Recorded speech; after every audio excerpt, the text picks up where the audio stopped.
Excuse me. No, you're good. How's your day been? As busy as mine? Yes, for sure. Excuse me. Well, hopefully this will be fun and just kind of a stress Oh, reliever. these usually are the best part of the day. Like it's a good, fun conversation, just kind of just yeah, I'm always like just humbled and grateful to be part of these. So I appreciate what you're doing, and it's all about spreading the word on a great film. So I'm excited to do that. Yeah, you got a lot of really good stuff coming up. Well, let me get you introduced and then we'll start. So, three, two, one. Welcome back to another episode of From Hollywood to the Heartland. My name is Beau Tiffany, your host. Our special guest today is Matt Drago. Matt is a SAG, AFTRA, and Actors Equality actor who has made his mark in film, television, and stage performances with his dynamic range. Matt's honed his skills under the guidance of esteemed directors and fellow actors and trained in New York City at the Schreiber Studios and Marymount Manhattan College. Matt, it's a pleasure to have you on. You're probably most well known from some of the work like What Would Jesus Do? The Journey Continues, Disney's Counting Stars. You also have some new work coming up. So before I get into all of that, welcome. How are you Well, today? thank you. I'm so great. Thank you so much for having me. This is going to be a great conversation, and really excited to have it with you. Yeah, likewise. Well, let's get to know you just a little bit. Where are you from originally? So originally, I'm from a little town called Front Royal, Virginia. It's in Appalachian Valley. It's right as you get to West Virginia on 66, and just a really small little town there. Originally, it was on the map as Helltown, which is kind of a little fun fact. It's where a lot of the North and the South kind of got together to party. So some really, really cool history there, you could say. Yeah. Both of my mom and dad are originally from New York City, so basically out of high school, I kind of moved back home in a way, going to Marymount and getting into acting there, stage, and just auditioning and hitting the pavement, and it was just a really great thing because I felt like I was in a way moving back home, even though I wasn't really from New York City, just because I had so much extended family there. I ended up staying. Actually, my roommate for college was my grandma. She's lived on the Upper West Side, 79th and Broadway, actually right across from the Apthorpe, which is where they shoot Only Murders in the Building, the Steve Martin Short Sure. show. Love that show. So yeah, I used to live right across the street from there. It was the greatest experience just to kind of be with my grandma. I'm a grandma's boy at heart, and just kind of, just auditioning when I could and learning with some great teachers. You had mentioned Terry Schreiber. He became like a grandfather to me. He's just such a sweet man.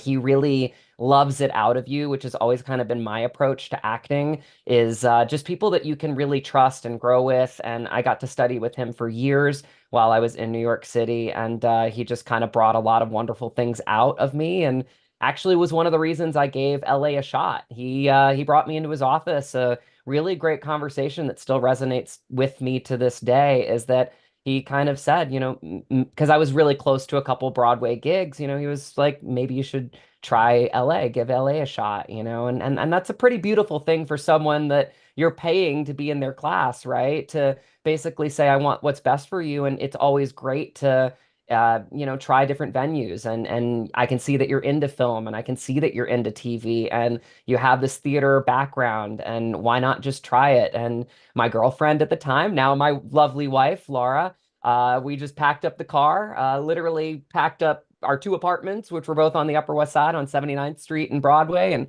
87th in Amsterdam, went down to Virginia, picked up the car from her dad, and packed it all up with as much stuff as we could, and literally drove out west. Made it a little, just an adventure. Stopped at like really cool museums and restaurants, and hit up Grand Canyon and Sedona along the way. And we got out here in January, and it was 86 degrees, and we were like, oh, maybe it's, maybe this is a place that we could see ourselves in for quite a long time. And that's where the journey began from East Coast to West Coast for me.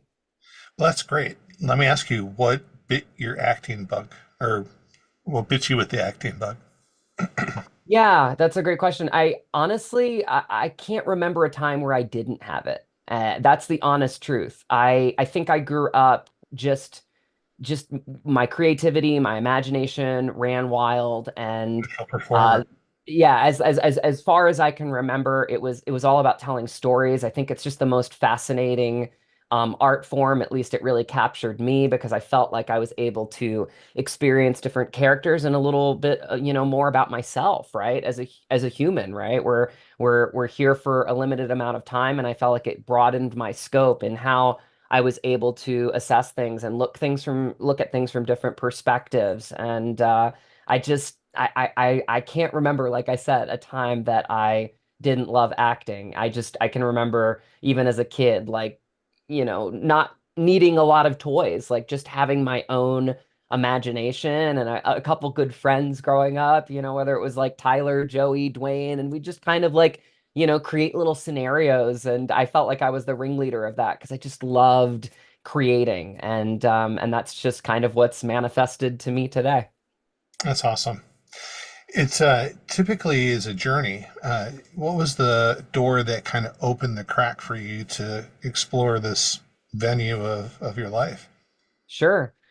That's an interesting question. That's a good one. I feel like I always found ways to do what I loved.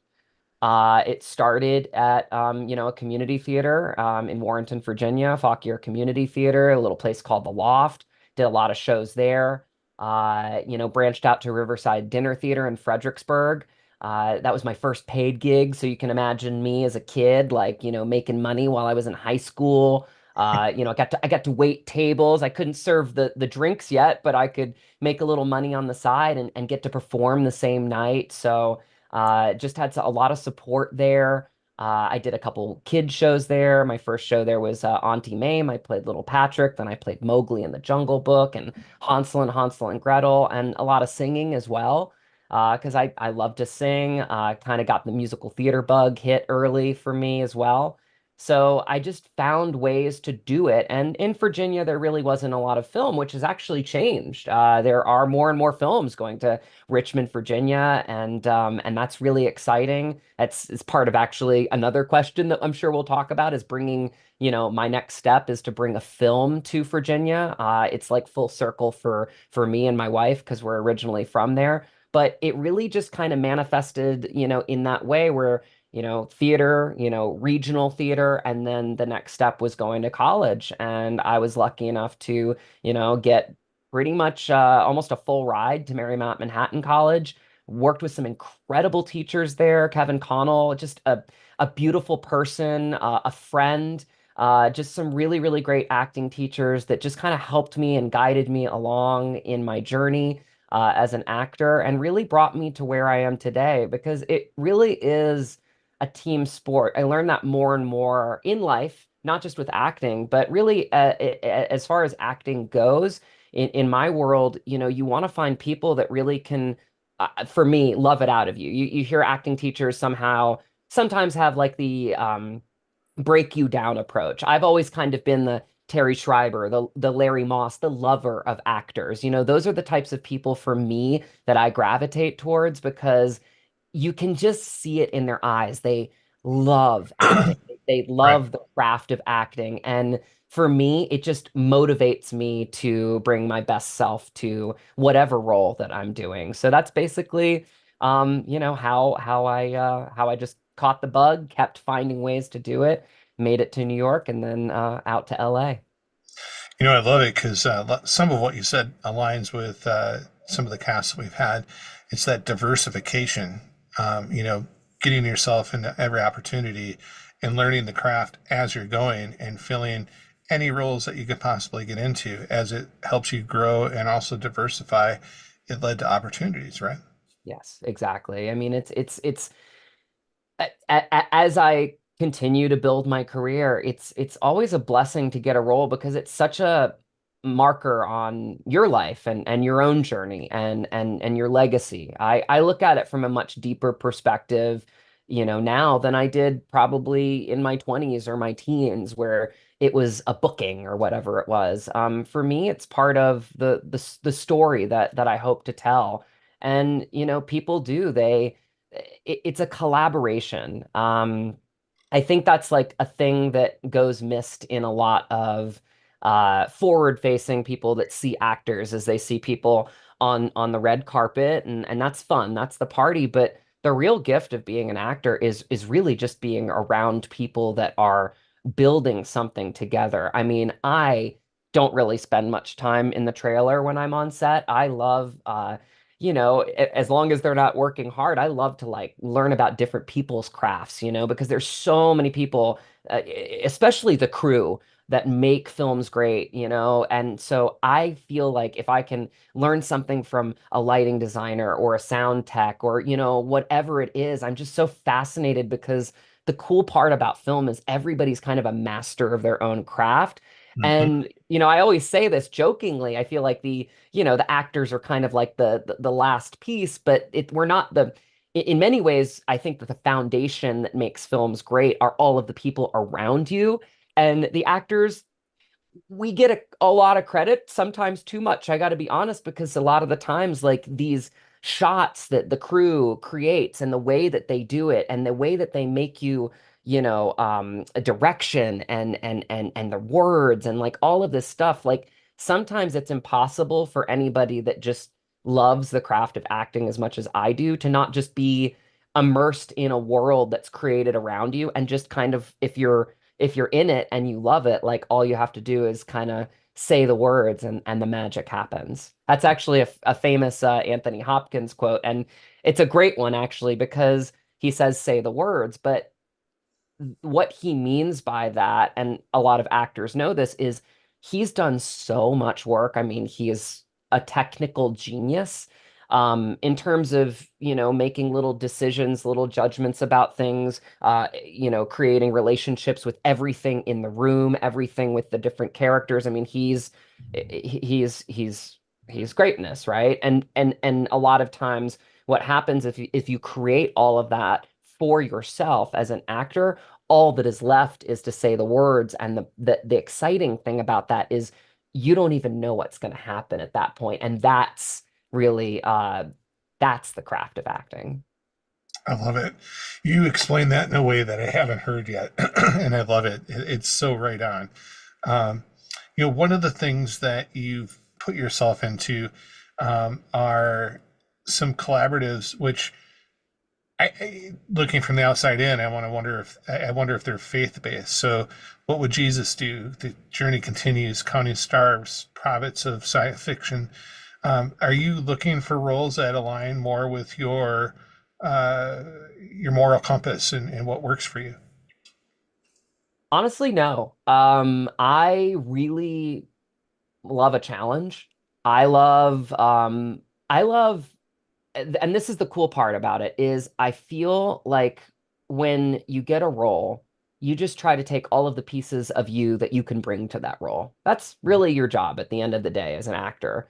So for me to limit myself to say, I only want to do this role, I only want to do this role, I only want to do this role, kind of precludes me from getting to maybe something that would teach me a little bit more about myself or would be a challenge. And I love a challenge, right? So Yeah. for me, it's if they see me in the role, if I get the audition, which is the invitation really to bring yourself to something. And that's all you can do at the end of the day Mm. is bringing yourself to the role. Then you've done your job. And if they see that you are right for the role, a lot of times what ends up happening, and this is crazy, but it's true, is you realize more and more as you start to dive deeper and deeper into the role why maybe it was meant for you in the first place. Because I always say, like, the roles that are meant for you will find a way to you. Mm. I try to give that to myself. And conversely, the roles that aren't meant for you won't come your way. But it's all kind of part of the journey. But it's a really fascinating thing when a director or writer like sees you in the role. And that kind of brings me to my next point with this film that I have coming out somewhere in Montana. As I was shooting it, I just had this like kind of revelation that I was more this character than I could have ever imagined before. And once you really just let yourself go and, just kind of let that wash over you, uh, that's true love of film. That's true love of acting. Uh and when you have people around you that support that, it's just there's nothing greater than it, honestly. It's the best thing in the world. It's where the magic happens too, right? Amen. Yep. Yeah.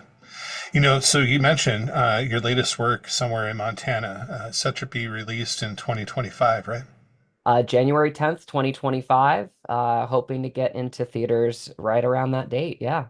And you are co-starring alongside Graham McTavish. It's a powerful narrative about life, relationships, and the heart of the American landscape. Can you give us a little bit better insight on what this is going to be about? The story of the times, and being on podcasts, again, thank you for inviting me, because this is kind of where I feel like this film needs to live, is having conversations like we're having right now, because we are an indie.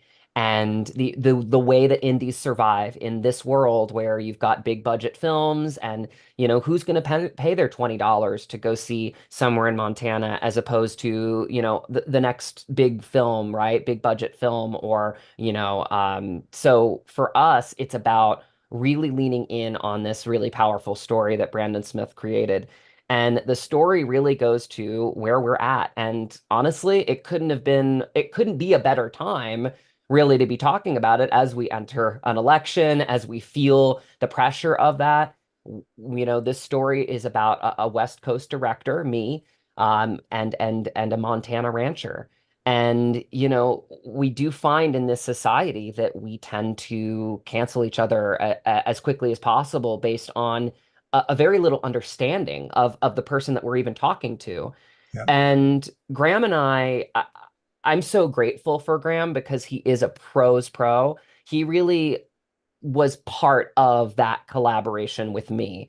We have a 10-page scene in the film, and it's a conversation piece. We go deep. We go deep into, society and why we don't get along. And I think there's a real powerful narrative to that scene. Like, that scene to me is the crux of the film, because it we have that conversation, but to have a great actor alongside me that off camera wanted to make it feel as real as possible, and not really get into like the Hollywood things that we seem to have. Like, it's okay to disagree on things, but if we can find those little things that we respect about each other, a lot of the things that we tend to, feel negatively about each other kind of melts away.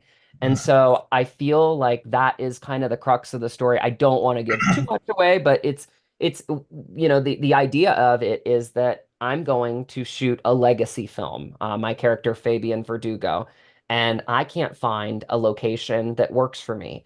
And the film is basically on a shoestring, kind of budget. We're trying to pull things together. My producer, played by the incredible Michelle Hurd, just a brilliant actress and an incredible friend. She becomes like she's like a sister to me in the film, a sister to me in real life. She's extraordinary. We're trying to figure out a way to make this film happen, and it's because she believes in me. And so we find this location, and it happens to be, John's ranch, Graham, and we try to broker a deal. And in LA, it's sort of like, well, I'm giving you money, and you give me the ranch. But that's not good enough for John, and it shouldn't be, because the reality is this ranch is his legacy. And yes, he's hard up for money. There's that issue, so he kind of needs the money, but he cares about what his legacy is. And I think we forget that everybody has a unique legacy Yeah. in this world as we are alive, right? Yeah. And it's actually paying homage to that.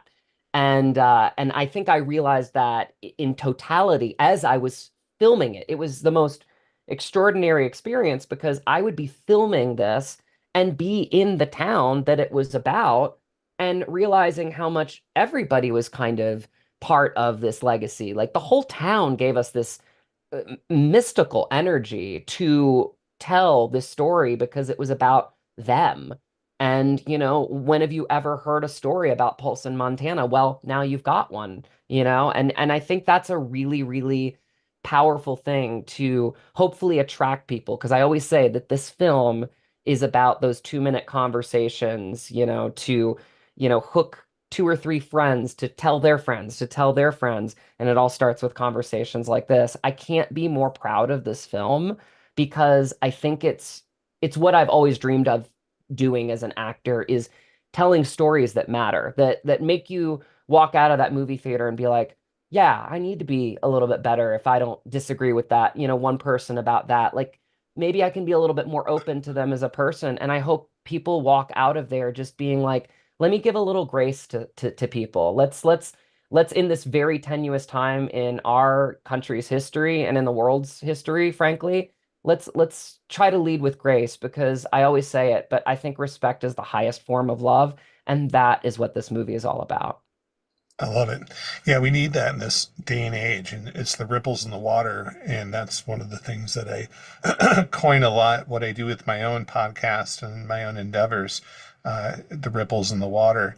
Let's talk about some of the work that you do outside of your profession. You're involved in some charity work, which I also think aligns with who you are as a person. And why don't you tell us a little bit about that so we can support that as well?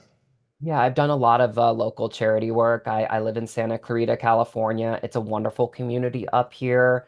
I've done everything from on Christmas Day, giving out, hot meals to less fortunate people. I love that day. Like I said, I grew up with my grandma, and she was basically raised by nuns. Very, very low income situation when she was growing up, and I think she always really taught me about what Christmas was. So Christmas for me, giving out whether it's giving out toys to children, putting my little elf hat on and trying to find that specific toy for that specific kid on the day. That is Christmas to me. We've fundraised for hundreds of meals for Thanksgiving, just dropping off like, a turkey with all the fixins. And just trying to do things on a micro level at this point. I would love to, as I, hopefully progress, do it more on a macro level. But right now, like I want to affect change in the little areas that I can affect change in. So, been You part hit of the a point. You go hit ahead. the point I was trying to make is it's the micro levels. Like, some people think they have to do things on such a grandiose scale, and it's more for publicity. It's more for, the TV camera. And, you know, people that do it because of the right reasons, my opinion, do it for, out recognition, and it's on the micro level, and it makes it also more personable. And, even though people don't often get spotlight on them, and I know I hate accolades for it, it's a good example to share to others listening. It's the little things. It's the waves in the water that make us better as a society. You mentioned something earlier in our podcast, which is when you talk to people like, the average person, we all pretty much had the same thoughts and opinions, maybe a little bit different in the backgrounds or cultures and things like that. But it's really the political discord that creates a lot of the animosity that I see, and it's also a lot of the stuff that we're fed in our TV and our news. When you take a look at communities per se, usually we're rallying around each other, we're supporting each other. I think the industry is a really great example. We brought together how this is a teamwork. Any successful film is not just because of the efforts of one person or the director. It's the team of experts that you had in the creation of that project that made it what it was. And sometimes, whether it's the lighting or a particular angle or whatever, what they end up using with the footage that you created is so far beyond what you would have imagined. It's just a testament to their skill and why they are who they are within the industry. That's right. So, going forward, 2025, we have some things brewing. What else is going on for Matt? Well, what's going on right now is my Mac is telling me that I need to plug it in. So can we do a time out? Let me find my Yes. charger really quick and plug in Yeah. my Mac so it doesn't die on you. No worries. Go I'll be ahead. right back. I'll be right Sounds back. good. Okay.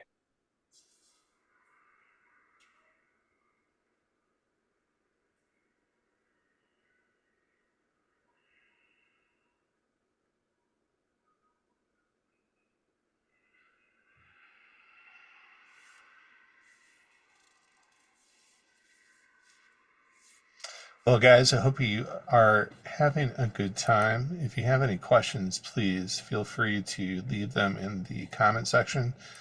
Be more than happy to ask any questions. Just getting a battery charger so that he can stay connected. Matt's a really, really great guest for us today. We were talking about this movie that he has coming out January 2025. Really a different take on things in general. It's something I think that most of us will probably appreciate. So I'm looking forward to seeing that. Hope everybody's doing well. I can definitely feel fall in the air.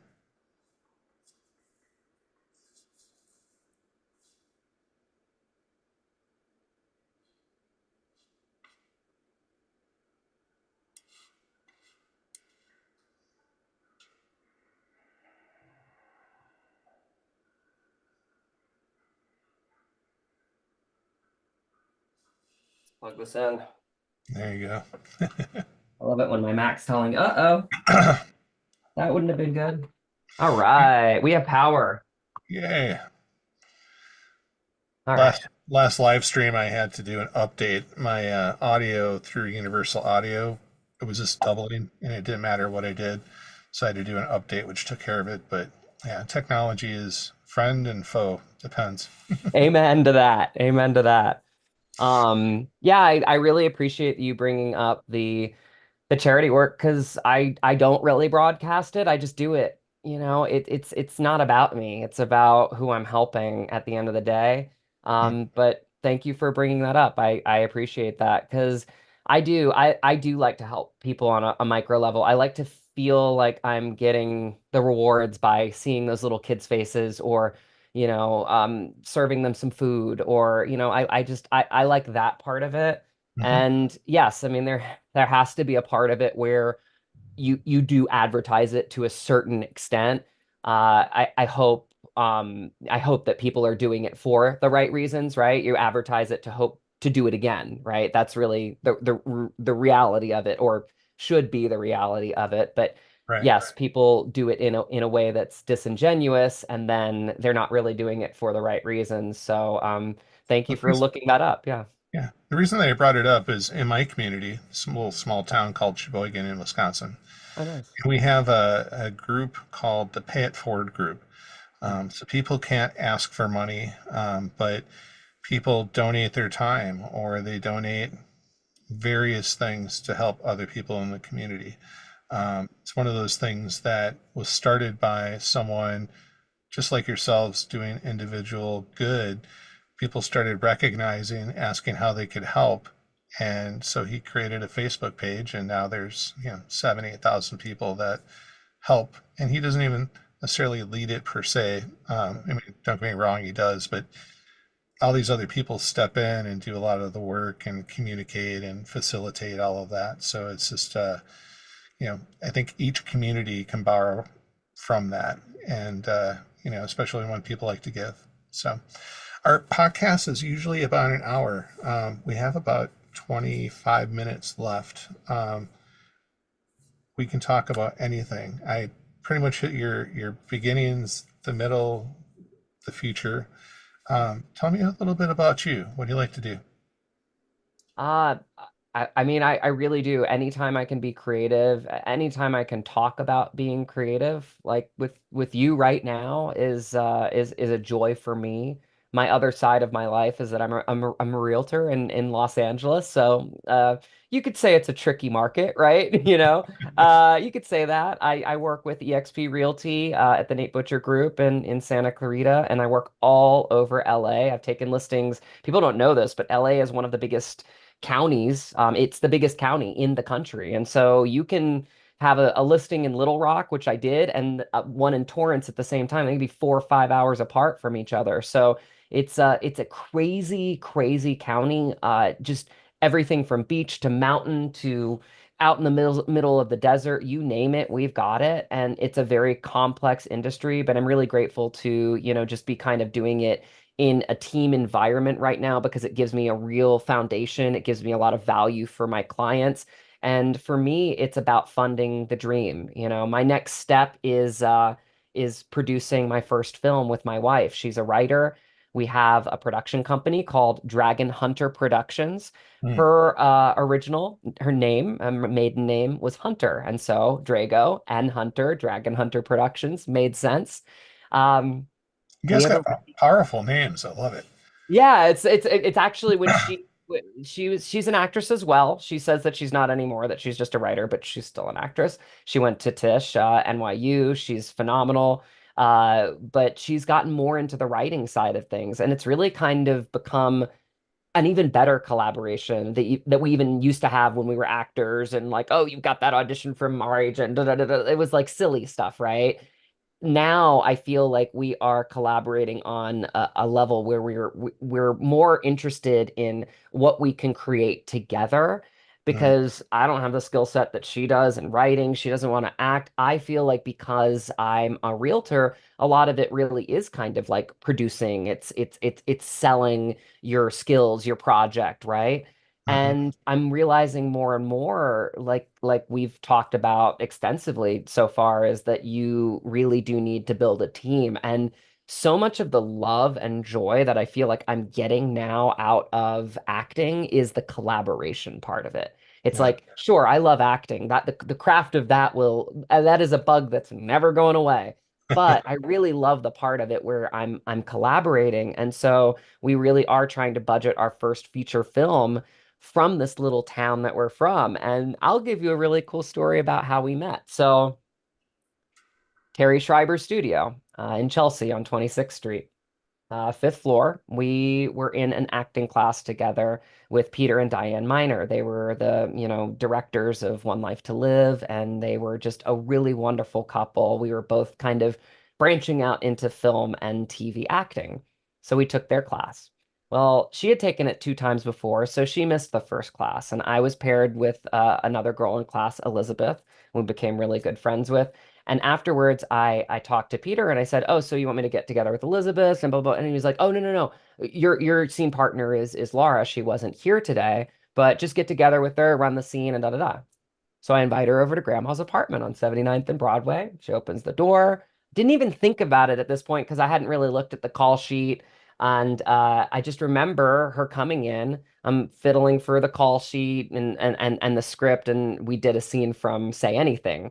The classic John Cusack movie with the speaker over his head, and it's the breakup scene, right? So we're in the breakup scene where she gives him the pen. And I pull out the call sheet and I notice a 540 area code number. And I'm like, where are you from in Virginia? Because I have a 540 area code number. And she was like, Front Royal. And I said, excuse me? She said, Front Royal, Virginia. Now keep in mind, this is a no Starbucks town at this point. It's small. And that's the way I could say it. No Starbucks town, maybe 13,000 people. I literally look at her and I said, I'm from Front Royal. We're only a year apart.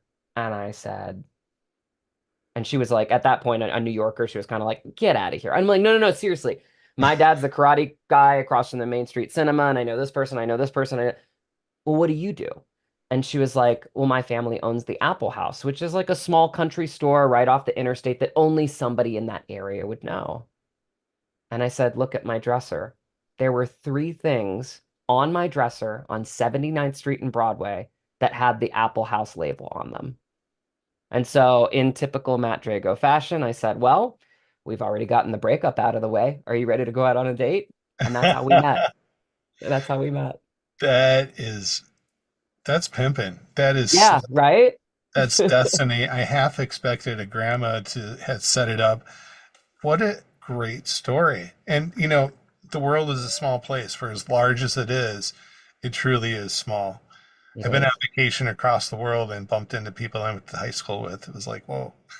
Crazy, right? My dad always jokes because it's like you could literally hit a good drive from my dad's house to her mom's house. That's how close we were living all those years.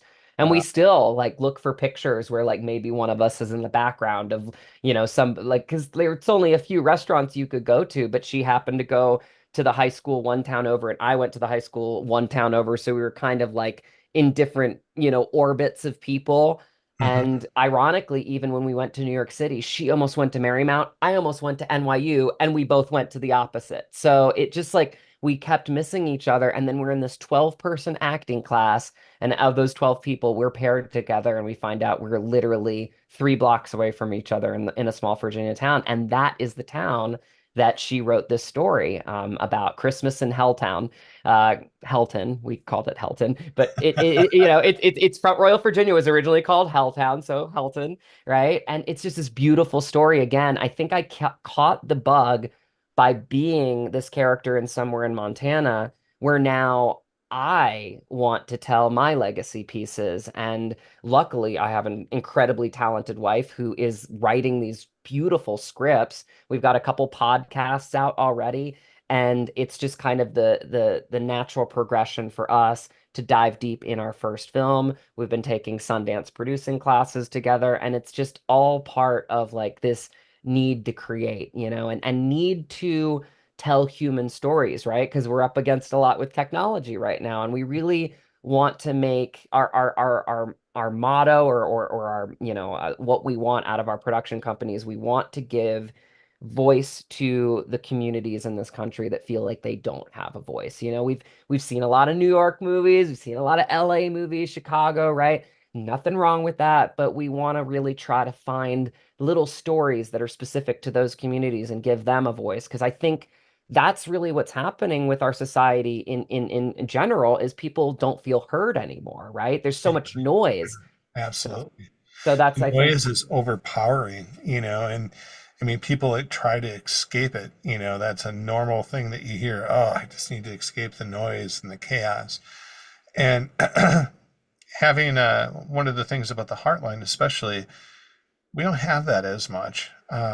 Coming from a small town, Sheboygan, I can drive 5 minutes and I'm in the country. I'm enjoying the trees and cornfields, or unfortunately, the smell of cow manure. It depends. But sure.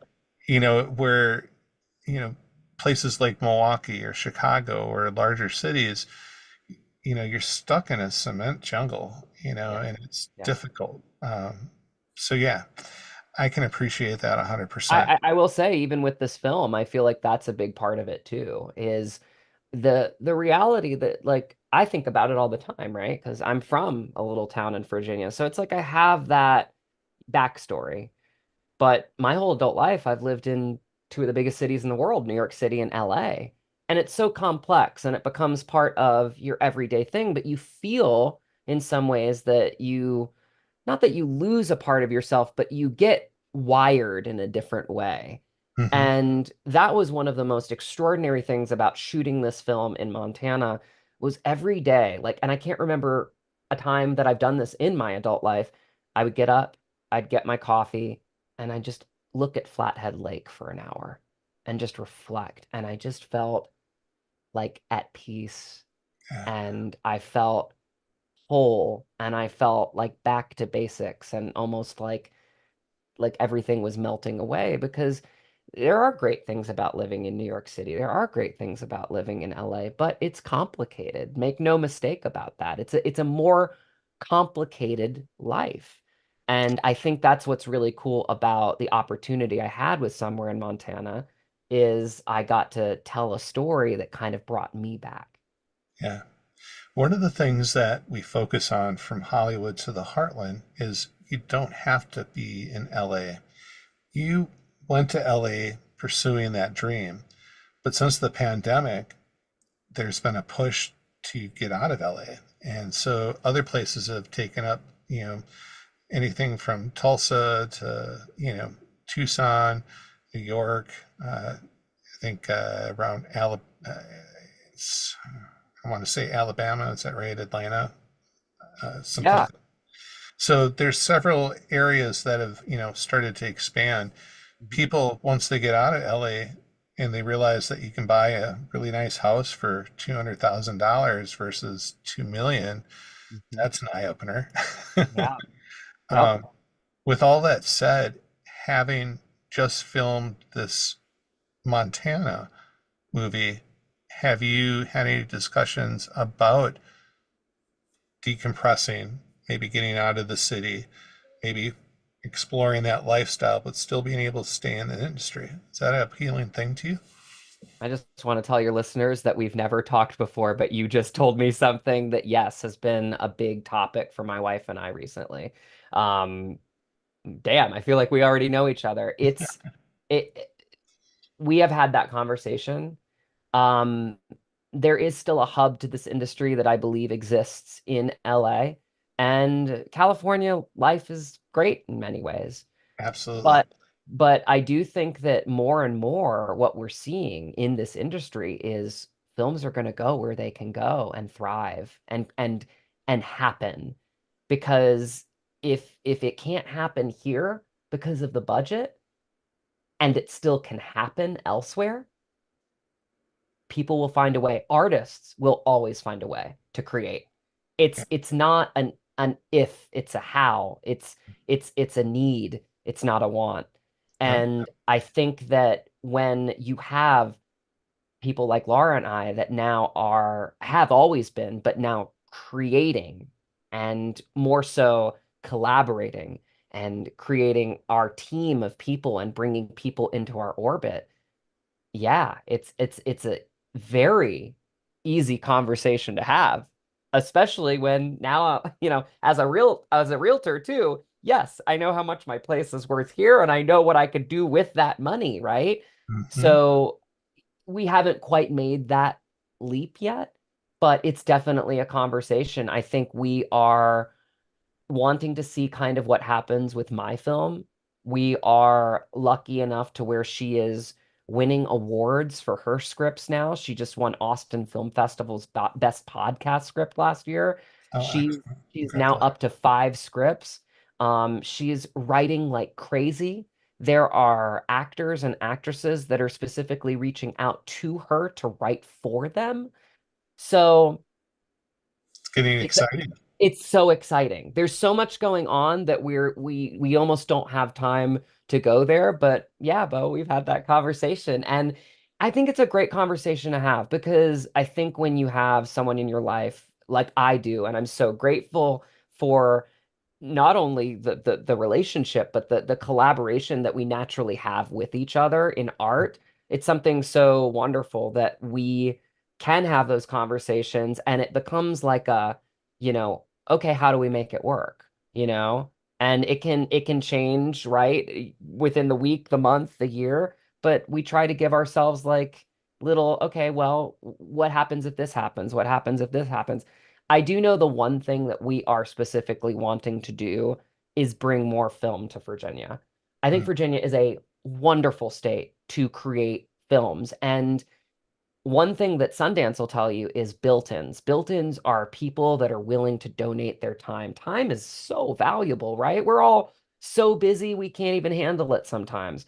Yep. But donating a meal, donating lumber for a set, donating your time just to walk through a shot to show, when you have relationships, because a big thing about somewhere in Montana is the same thing that I feel in my heart.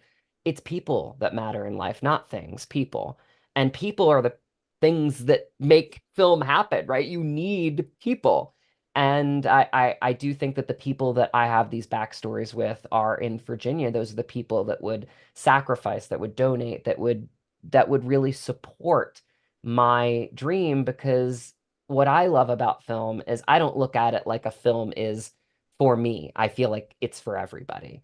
Yeah. Everybody. It's a collaborative art. And I love I mean, I get giddy sometimes even looking at the credits of Somewhere in Montana because I know every single person, every single crew member. Those are people that I've hung out with for the last 6 weeks. And that film wouldn't have been the same film if any one of those people weren't involved in it. I mean that, and so getting to now think about my next step with Laura and producing our first film is creating that team. And there's so much joy in that, but sometimes you got to go back home to make the dream, you know, keep going and I stay hear you. alive.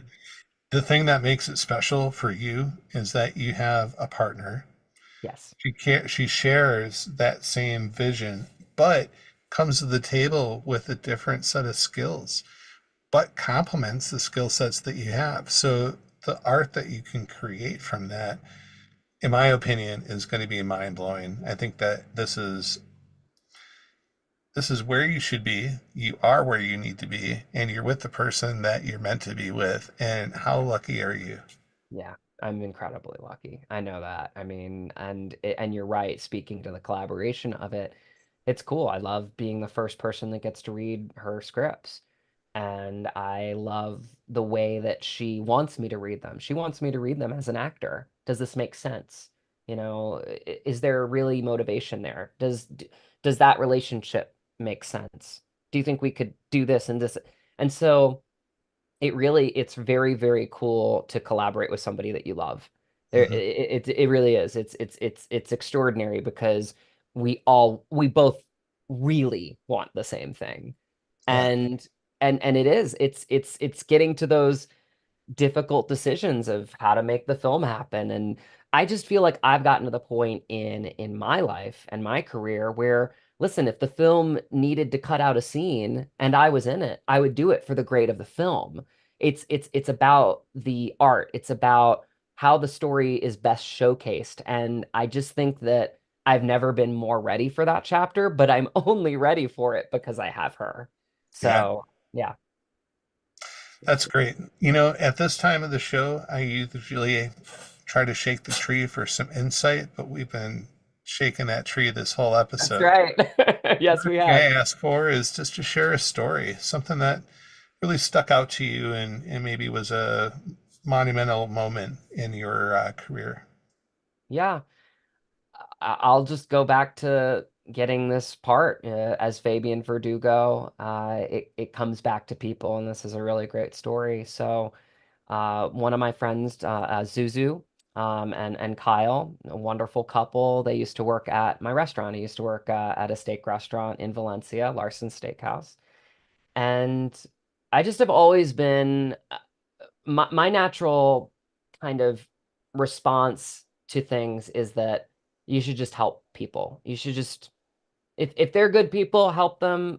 Yep. Expect nothing in return, but this is a perfect opportunity to tell this story because it's all about return. And when what really that is love. She and her husband ended up moving to Montana, back to Montana. They're originally from Montana in 2019. Now, when they were here, I helped her get my agent because I'm always like, who can I help out? How can I help out? I believe that this business is cyclical. The more that you really help each other out, the more hopefully they can help you out if you need it because we all can raise each other up in times that we need to, right? Um, she moved back, and this is how I got the role. Again, same steak restaurant, help her out. Couple years pass. She's up in Montana. She has a production company. She's got a film coming out with her husband as well that I'm a part of, Cuisine de l'Apocalypse. So you can look at my IMDb and see that as well. Again, shot in Montana. Montana film's blowing up. She calls me up a couple years ago, and she says, Matt, I have a friend that wrote a script. Again, Brandon Smith. And every time I read the lead character, I see your face. And I was like, wow, as a friend, like that resonated with me. I Yeah. still get goosebumps telling this story because of how meaningful that moment was in my life. Because if Hmm. she hadn't made that call, I don't audition for that part. Yeah. So instantly I said, I mean, thank you. Can I put myself on tape for it? What's the process? Blah, blah, blah, blah. And she said, yeah, let me put you in touch with the producer, and Eden Bryant, and the casting director, Jared Brocksterman, my friend. And so I put myself on tape. I went down with a couple buddies and did the scene. I still remember like my coach basically being like, I took one take of the scene and he just went like that. And I was like, what does that mean? Because now we have like auditions, you can do it 20 times if you want to and send in your best take. It's like, I wouldn't change a thing. Like that was your natural response and you really owned it to this role. That was what Matt is going to do with this role. And again, he told me to forget the name Fabian Verdugo and just be Matt. And that's the most wonderful thing that you can hear as an actor is like you're bringing yourself to the role and you accomplished that. Yeah. So I put myself in the hat, didn't hear back for a few weeks, right? As it happens, it takes time, right, to go through all these tapes and stuff like that. And happened to be in Virginia at my mom's house when I hear that I've got a call back and I need to be on Zoom, just like I am right now with you. So I'm like, Mom, go in the other room and close the door. Blah, blah, blah. Got this important audition. Okay, Matt. Blah, Matthew, blah, blah. hold on. Right, exactly. Right, right. And just be quiet, Yeah, right? yeah, yeah. So casting director, producer, Brandon, Eden, and Jared are all there. And I do the scene and I talk about the character, talk about the story, because at that point I'd already read through the script like probably a half dozen times. I just really ate it up. I loved the story. I was just like, I wanted to see the movie whether I was in it or not. Honestly, that's how much I loved the script. I loved the movie. I loved the characters. I just really fell in love with it. You read things as an actor and you're kind of like, ugh. This one was like I literally started crying reading certain scenes, and that one that I told you about with Graham and I, that 10-page scene, just very beautifully written. And again, had a good conversation with them about that. I think we ran the scene once. Again, sometimes it's really just about the conversations that you have and the vibe that you give off, right? And the love for the project that you have. And I would say another few weeks went by, didn't hear anything, and I'll never forget that call. Jared called me up one day and he was like, "Hey Matt, listen, thousands of people auditioned for this part. I think up to like 5,000 submissions, and there were only about a half dozen that got the call back, and I just wanted to let you know that unfortunately we had to tell everybody else no, and you've got the role of Fabian Verdugo." Were you doing the Tom Cruise jumping on the couch dance or? It was, but the way that he set it up, and I still joke with him about it all the time. He's a great friend. I was actually on his podcast recently, and I remember that moment of feeling like I was, inquisitive, or that I was feeling the despair, then a little bit confused, then a little bit like more inquisitive, and then like pure joy. And that emotional arc probably took like 1 second in my face, like you know what I mean? And Those I are just friends.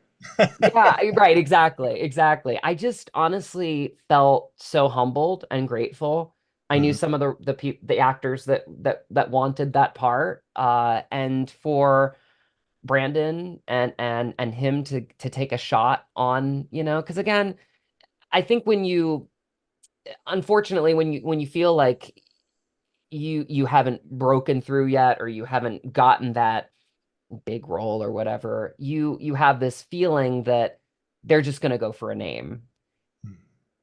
I remember Brandon calling me up one day and telling me about a couple actors that were interested in the part. And he wanted me to feel confident, like, no, you are my Fabian.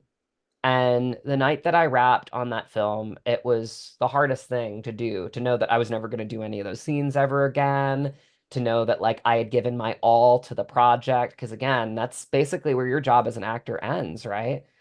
And the thing that I said while I was bawling my eyes out, and I gave Brandon a big hug, and I just said, I hope I gave you everything that you wanted. Because again, that's that director actor like magic, is like, I just hope I did. And he gave me a big hug and he said, absolutely, you did everything that I could have ever expected you to do. Wow. And that's the gig. That's acting. If you can do that, then you can walk away from every role being like no matter what the cut is, no matter what the response is. Again, this is an important film. I want people to see it because I believe in the film, but I know that I don't have control. I did my part in it, but I'm continuing to do my part in it by, having conversations with you right now, like about the film because I believe in it so much. But it's an I experiment. haven't read the script. I only heard about it through you, and I'm excited to see it. So you have at least propelled one additional person, and I guarantee that out of the thousands that'll listen to this cast, there'll be a percentage that also will go and see it. The way that you describe this film, the way that you describe yourself, your background, it's a pleasure to have had you on today. It's Thank you. it's very humbling to see another actor that's humbling. You know, some people have diva complex, or they're just difficult to work with. And I'm not going to point fingers, but it's just it exists. And so when you have someone that's humble, grateful for the opportunity, grateful to work with someone, and just wants to make their part of this collaboration as good as possible, that's what creates the things that become American treasures. And so for that, Matt, thank you. This has been amazing. Thank you, Bo. I really appreciate it. I mean, this film honestly is a love story to Montana. It's a love story to film, but I think you just hit the nail on the head. Is that I had this weird feeling as I was driving down that hillside, looking at that beautiful Flathead Lake in Polson, Montana, that we were somehow, some way going to become a family. And you hear actors say that all the time. I hand to God, we really did. This story is bigger than all of us, and we told it together. And I mean every single person, cast, crew, everybody was such a big part of it. And that's what I said when I wrapped that night. I just thanked them because all the energy that they gave me, all I had to do was take it in and repurpose it right back for the film. So thank you, Bo. I really appreciate this conversation. It's meant a lot to me too. Hey, this has been great. To our audience, please, in January 2025, we are going to be looking for Somewhere in Montana, again with Matt Drago, love that name, and Graham Tavish. This is a movie that's worth your time. So make sure you support their work. And Matt, thank you so much. It's been a pleasure. If you don't mind, maybe in a year or two, I'll follow up with you and have you on again. This has been a great, great episode for me. Would love that, Bo. Thank you for having me on. I really appreciate it. My pleasure. You have yourself a great day. Until You then, take too. care. All right, bye Sounds bye. good.